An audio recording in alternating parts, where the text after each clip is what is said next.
This is one-on-one session with the ForumIAS founder and director 𝐂𝐡𝐚𝐬𝐫𝐢𝐻𝐵. In this session, students are asked questions to test their preparedness for the personality test. One-on-one sessions are not mock panel sessions.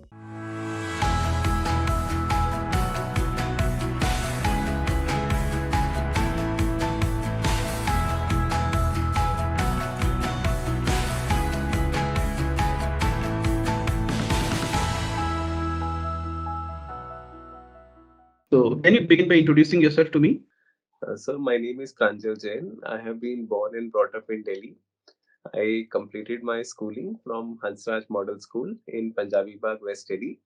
Thereafter, I did graduation in commerce from Delhi University in 2018. Alongside, I did chartered accountant course, and I have worked for 2 years with KPMG. This KPMG is a part of the Big Four. Yes, sir, it is. What are the names of the other three? Sir, the first one is Deloitte, the second one is EY, and the third one is PwC. All right. You are talking too much in short forms. I'm an old man. I don't understand so many short forms. Can you tell me the full forms of all these organizations? Yes, sir. Can you repeat your answer? Yes, sir. So the big four firms are, sir, KPMG stands for Clinwell Peat Maverick Cordilla.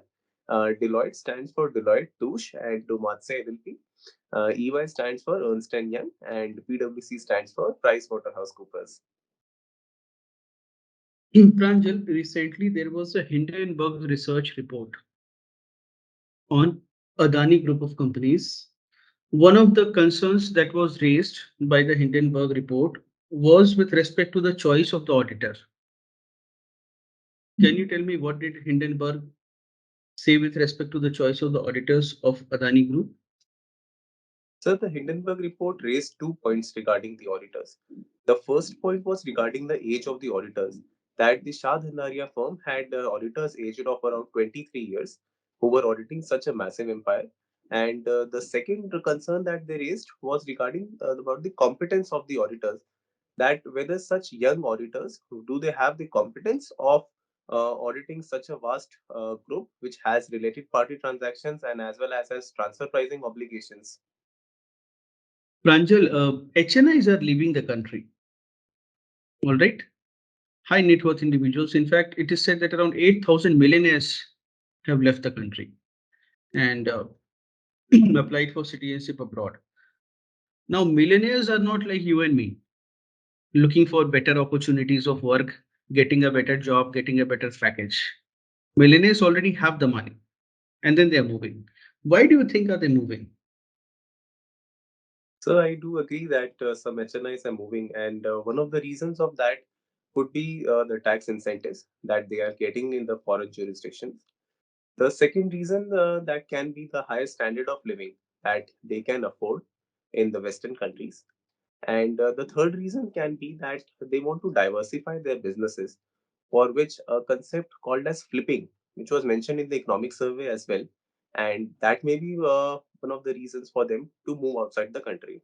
To diversify. Can you think of any other reasons?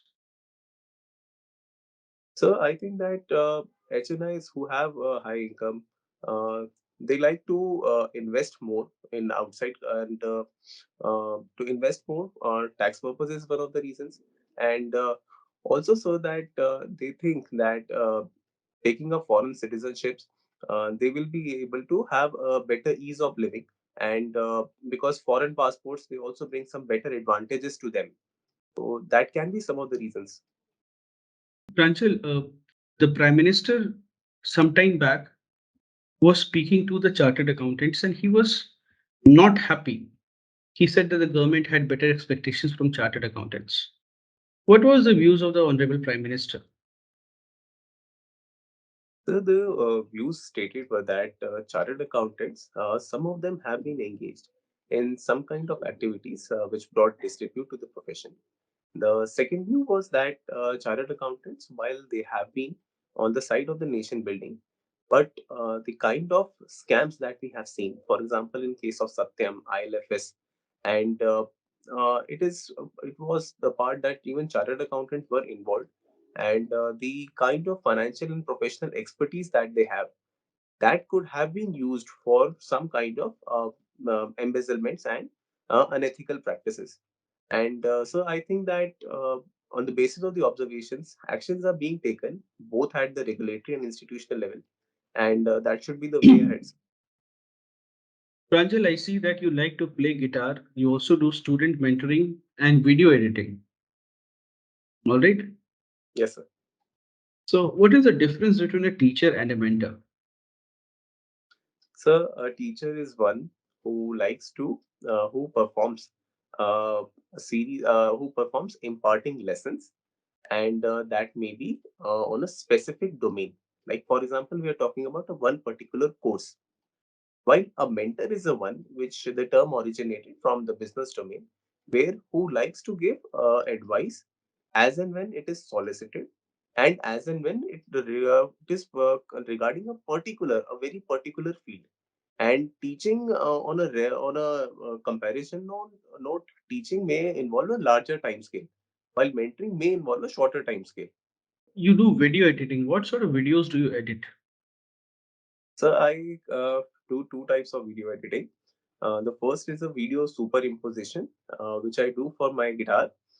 In one video, I am playing a guitar bass rhythm. In second video, I kind of playing guitar leads. I try to do frame blending and merge the two videos into one. And the second video editing I do is for doing my educational videos, wherein I'm trying to create some kind of superimposition videos. Like if I'm trying to portray some rivers playing, so I use video editing tools to so that simultaneous rivers they can be shown in one screen playing along and flowing in a simultaneous manner. So this technique is also known as frame blending, which I like to follow. Tell me something. There is a lot of what is called edtech players. A lot of edtech players are there, uh, and they have been imparting education. So there are two kinds of education that is being imparted. One is where there is, primary education, which everyone needs. But apart from that, we also see that from a young age, coaching and all is being very much promoted by these edtech players. Coaching, right? What are some ethical issues according to you that are concerned with edtech? So one of the ethical concerns can be charging exorbitantly high fees from the parents, which we recently saw in the case of Byju's as well. The second ethical concerns can be that if the coaching is taking a profit oriented motive, then the very purpose of imparting education that may be jeopardized. And the last and not the least, and the concern that involved is that whether the education that we are imparting is just for cracking an examination, or is it a value education which is actually bringing some change in the minds of the learners. Any other ethical concerns? So high fees they are charging, so that is their business model. But what else? So, other concerns that may be involved in this coaching line is that the kind of coaching taking a form of a business, uh, and in the form of high fees, right?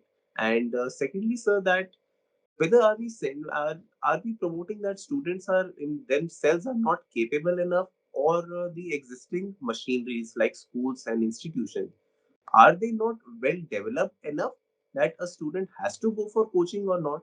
Even that may be a concern that may be involved in the coaching line. Compared to, let's say, physical educational providers or physical coachings, uh, how ethical are edtech online players? So the ethical element of edtech coaching as compared to the physical model, we need to see that whether the quality of education that we are providing, whether it is being justified or whether the quality is being compromised. Secondly, the kind of screen time and that the student is putting on, whether it is impacting the health of the student or not.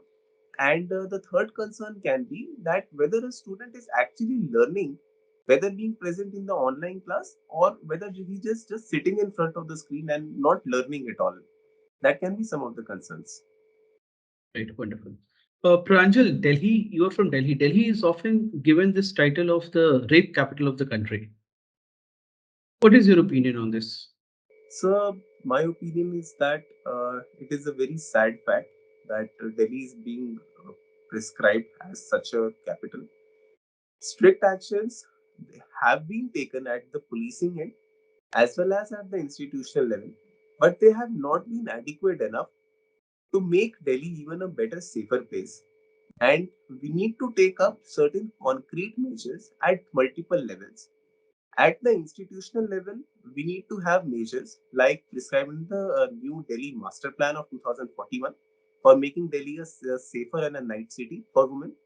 Second changes we need to bring at the security level for better CCTV and intelligent monitoring systems. And third, we need to bring change at the public level, that is to sensitization of the people, and as well as we need to provide some certain economic opportunities so that migrants who are coming to Delhi or the people who are in a lower income strata, they should get more jobs and employment so that they do not engage in some such kind of heinous activities, and all that has to go in a synchronized manner. Pranjal, why do you want to join civil services? Sir, my inspiration comes from my grandfather. He retired as a principal of a government school, and he used to tell me many stories about how his students who became civil servants and did good for the society. And he used to inspire me, and that seed that he sowed in me, that gradually developed my motivation. And today I want to represent my country at the international level, and I want to be a part of the civil service of the country. All right, Pranjal, your interview is over.